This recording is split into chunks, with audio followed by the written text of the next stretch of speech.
Good morning. It's morning here in Salmon Arm, and I'm Carolyn. And I have been gluten-free since 1996. I was first told I had the highest test for lupus they had seen in the whole interior. And over the years, until 2010, I tried so many things. And in 2010, I decided to go gluten-free, and I did it seriously. And over time, this has removed my inflammation. I seldom have the inflammation I ever had. It's been immensely helpful for me, and my husband and I have been eating this gluten-free bread for 6 years now. It took a long time to get this recipe right. This is not a recipe from a recipe book. This is all natural, and I buy organic when I can, but otherwise I buy at the bulk food store because we get 10% off on Wednesdays, which is helpful. So these are my flours. I'm going to show you how to make the bread. And if you are gluten-free for any reason, this you can never feel bad about eating. It's extremely nutritious.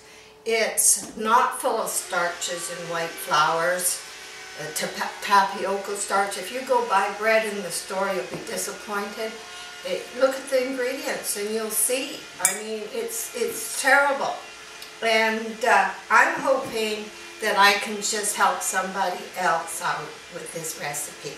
So you might want a pen and paper, and I'm not the best video person on how I'm going to join all these videos together. That'll be interesting, but we're going to do the dry ingredients first. And usually after breakfast, I do this part of the bread. So first we want 1/4 cup of ground almond flour. I've lined everything up here so that I can put it away after I do it, so I don't end up making it big when talking. So 1/4 cup of ground almond flour. This is into the dry ingredients. Okay, and I'll put this away so that there's no chance I do it twice. Okay, and next is 1/2 cup of ground hemp. I keep my hemp in an ice cream bucket in the fridge. Measure 1/2 cup, and I use just a coffee grinder. I put my 1/2 cup in here. It grinds very quickly. It only takes a second or two, and you have some lovely hemp all ground. And I put that in. So, and next we have 1/3 cup of coconut flour. I have organic coconut flour. You don't have to have. And I need 1/3 cup. Now coconut flour is not something that I use a lot of when I make something. And usually when you use coconut flour or something, it needs to sit a while it absorbs a lot of liquid. But I love the flavor. I love baking with it. Oh, I have a pancake recipe for crepes. Everybody loves it. Okay, so there's our coconut flour. And this is so simple. Okay, then we are going to add 1 1/3 cups of sorghum flour and 1 1/3 cups of millet flour. Which means if this is 1/3 cup, I'm going to do 4. So, 1, 2, 3, 4. I only use 1/3 cup because the holes on this, try and get 1/2 cup or a cup in there and get it out without making a mess. Okay, and we're going to do the same thing with the sauerkraut. We're almost got our dry ingredients ready. So 1,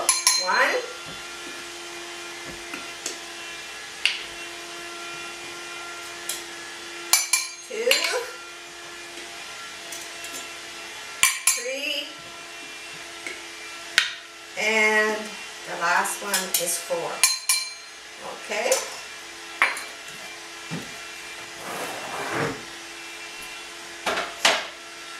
Now, double check the recipe. I know sometimes I'm a Gemini, I'm always thinking about all these different things. My mind's always wandering, so I like to go back and make sure, okay, did I do that? Yeah, I did. So, that was last of those flours. We want 2 teaspoons of salt.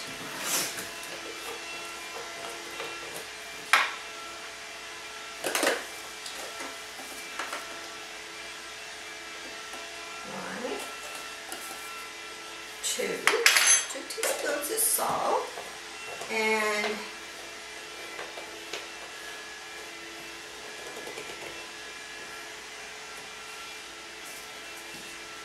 I don't know. Don't ask me why I got the baking powder out. There's no baking powder in this recipe. Okay, and the last dry ingredient is the X-Stand gum. And I tried not using this, but it does make a better bread. And if you read most things nowadays, it is in it. And what we want is a good bread. I get red mill X-Stand gum, 2 teaspoons. Okay.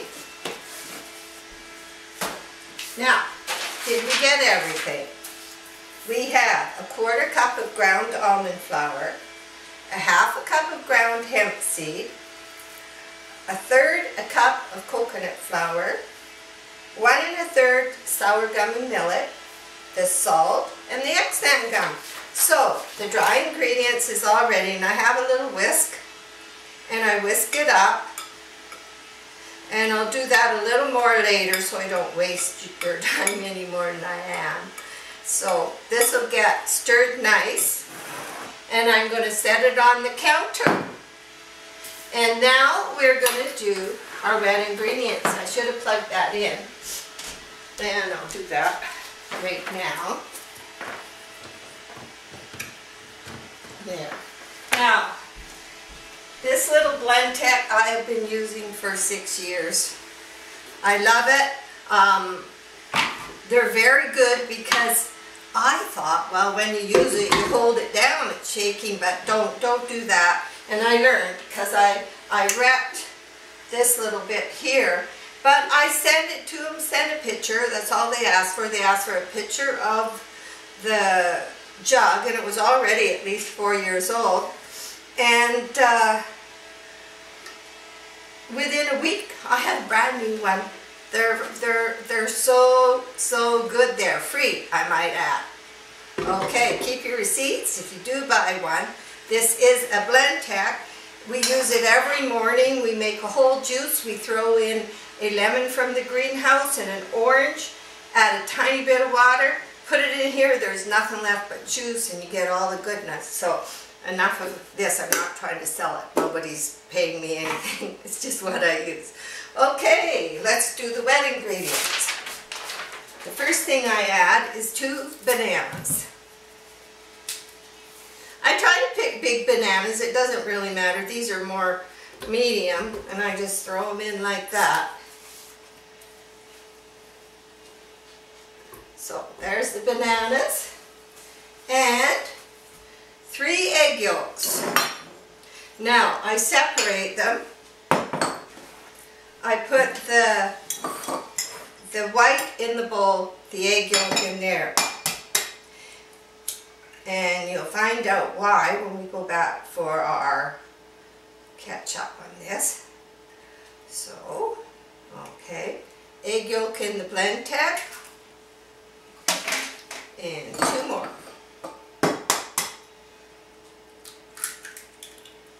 Not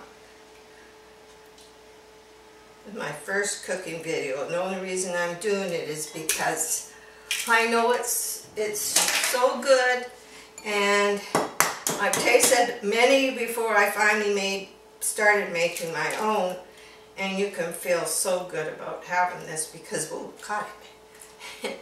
Okay, there. Now this egg white, I put a little plate over. It sits on the counter for now. Now, there's our egg yolks. Now, a tablespoon of ground chia and a tablespoon of ground flax, which I also ground in my coffee grinder. And here it is, and it goes in. I pre-did it to save some time. Okay. Now we want a 1/4 cup of coconut sugar. So, here's my coconut sugar. Coconut sugar I love. I love the flavor. I use it in all my baking. It's not quite as sweet. It'll solve your sugar test, but it's not quite as sweet as white sugar, but that's what I use. So there's our sugar. And 1 cup of grape juice. We grow our own grapes. We then in the fall steam juice them and I can it. So 1 cup of grape juice. You can use bought grape juice. Try and get the kind with no sugar added. There's nothing added to this. It is concentrated, but any grape juice will work good, but try not to get sugar added. Okay, so we're just about done here. A 1/4 cup of coconut oil, which I already measured. I always use coconut oil. Oh, I like that too. I seem to have a liking for anything coconut. Now, and 2 tablespoons of cider vinegar. What did I do with my tablespoon? There it is. So, 2 tablespoons of cider vinegar. That's 1 and 2. Okay, now let's just check our recipe. We put in the 2 bananas, the eggs, the chia, the flax, the sugar, the grape juice, the coconut oil, and the vinegar. We're ready to go. And this will get a little bit noisy. Now, if you don't have one of these, what I like about these is they do heat up, warm up your product, because I usually do it a couple times. And once you add your yeast later, we're not going to do that yet. So we're going to put the lid on. And it's also a thick batter, you'll see. So anyway, I have a little list here and it says batters. So I always use my batters. It's going to get noisy. Sorry about that, but stay tuned.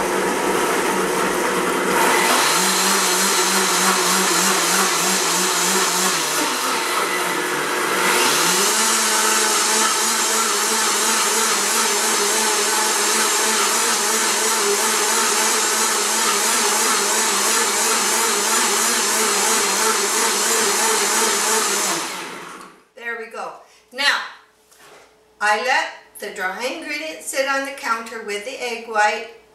I let this sit for about 2 hours. So usually after lunch I finish making my bread. You can wait, I've waited longer, you can wait longer than that, but 2 hours or more, let things sit and work together.